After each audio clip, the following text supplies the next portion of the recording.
Aquí estamos de nuevo, dándole vueltas a la cabeza acerca de la fe, de la razón, o por qué creemos unas cosas y otras no. En la sesión anterior habíamos comentado que muchos asumen que creer es principalmente un asunto de fe, mientras que no creer está principalmente basado en la razón. Sin embargo, habíamos argumentado que cuando uno deja la fe y asume una postura secular, cada una de estas nuevas ideas es una nueva creencia, un compromiso de gran valor que no puede demostrarse experimentalmente. Por tanto, moverse de la religión al secularismo no es tanto una pérdida de fe como un cambio a un nuevo conjunto de valores y a una nueva comunidad de fe que traza nuevas líneas entre lo que cree que es verdad y lo que no lo es. Y en la sesión anterior planteé el reto a pensar en argumentos que sostengan el sentido y los principios de tu fe o de tu secularidad también. ¿Pudiste hacerlo? ¿Pudiste pensar en ello? Si lo has hecho, una pregunta que surge al reflexionar en todo esto es ¿quién o cómo determinamos la verdad? ¿Quién o cómo determinamos lo que es verdad? Muchos pueden pensar que la ciencia es el único árbitro de lo que es real y verdadero y que deberíamos no creer en nada a menos que podamos probarlo de modo indiscutible de forma experimental. Y este punto de partida plantea que las cosas que podemos probar son las únicas cosas dignas de llamarse verdad. Cualquier otra cosa podría indicar o hacer pensar que estamos en el campo de los sentimientos o de las opiniones. Y esta perspectiva acerca de la razón es fundamental para la pretensión secular de que la religión sencillamente no puede probar que hay un Dios y una dimensión sobrenatural. De hecho, en nuestra sociedad actual, esto podría parecer una posición perfectamente sensata, de sentido común incluso. En cambio, muchos, siguiendo esta directriz, la creencia de que no puedes conocer nada a menos que puedas probarlo de forma experimental, han llegado a la conclusión de que difícilmente puedes llegar a conocer algo de esta manera. Como de la misma manera que planteamos en nuestra primera sesión, muchas veces seguimos patrones o líneas de pensamiento que no sabemos de dónde parten. ¿Se acuerdan? Pocos son los que conocemos a William Kingdon Clifford. Fue un matemático y filósofo inglés que vivió en la segunda mitad del siglo XIX, pero fue el que le dio forma a este principio del que estamos hablando, llegando a la siguiente conclusión. Es un error siempre, cualquiera que sea el lugar y cualquiera que sea la persona, creer algo de lo que no hay suficiente evidencia. Y por suficientes evidencias se refería a la verificación experimental. Y como decía antes, aunque muchos nunca han escuchado hablar de este hombre, este es el principio que usa la mayoría para rechazar el creer en Dios.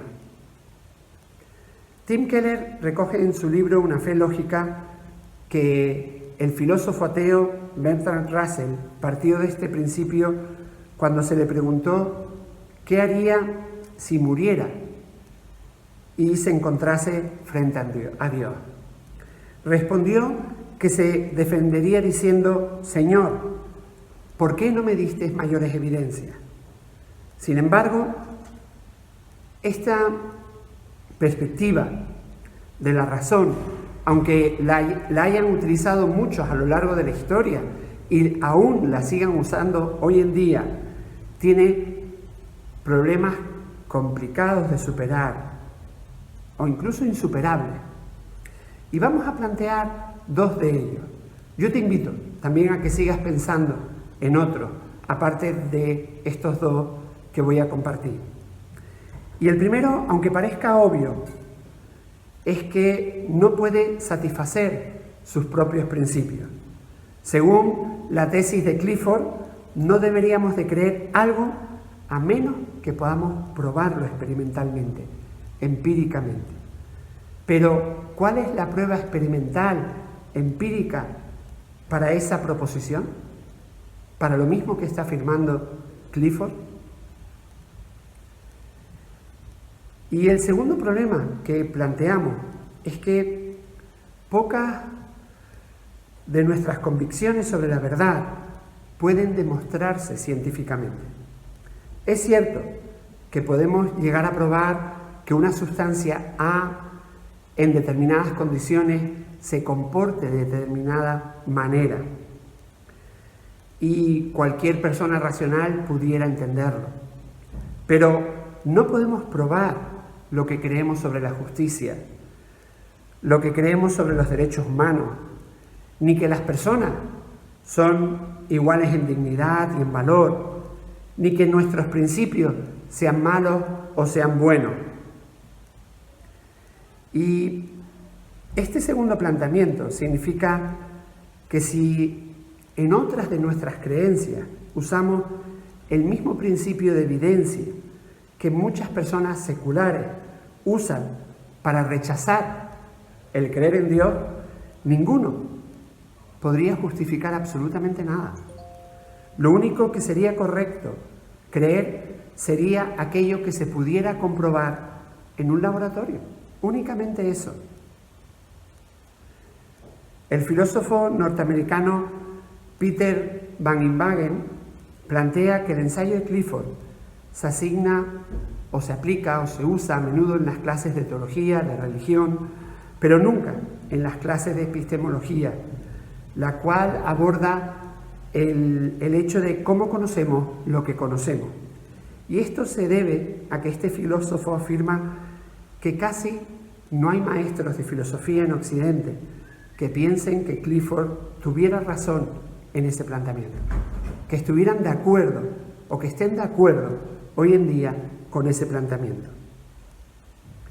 Keller comenta que hay algunos pensadores seculares como Dawkins, Harry, abanderados de los nuevos ateísmos, que continúan intentando aplicar este principio de Clifford a todo conocimiento. Pero hoy en día son una excepción, y el planteamiento de Van Inwagen es que aunque casi todos los pensadores seculares han abandonado este principio como una manera de llegar al conocimiento, casi todos lo siguen aplicando a la cuestión de creer en Dios. Y eso, por lo menos, es inconsistente, si no falso. No es coherente, no tiene sentido aplicar un principio solo a unas cuestiones y a otras no. No nos equivoquemos con todo lo que estamos planteando acerca de la razón. La razón es vital, es irreemplazable para evaluar situaciones, creencias complicadas o para llegar a conclusiones. Pero por eso mismo no tiene sentido afirmar que solo deberíamos de creer lo que se ha demostrado y que por eso, dado que la religión no puede demostrarse, no deberíamos de aceptarla. O por el hecho de no demostrar que Dios existe, no deberíamos de aceptarlo. Todos creemos cosas por las cuales nos sacrificaríamos, estaríamos dispuestos a sacrificarnos, incluso a morir, que no se pueden probar o demostrar.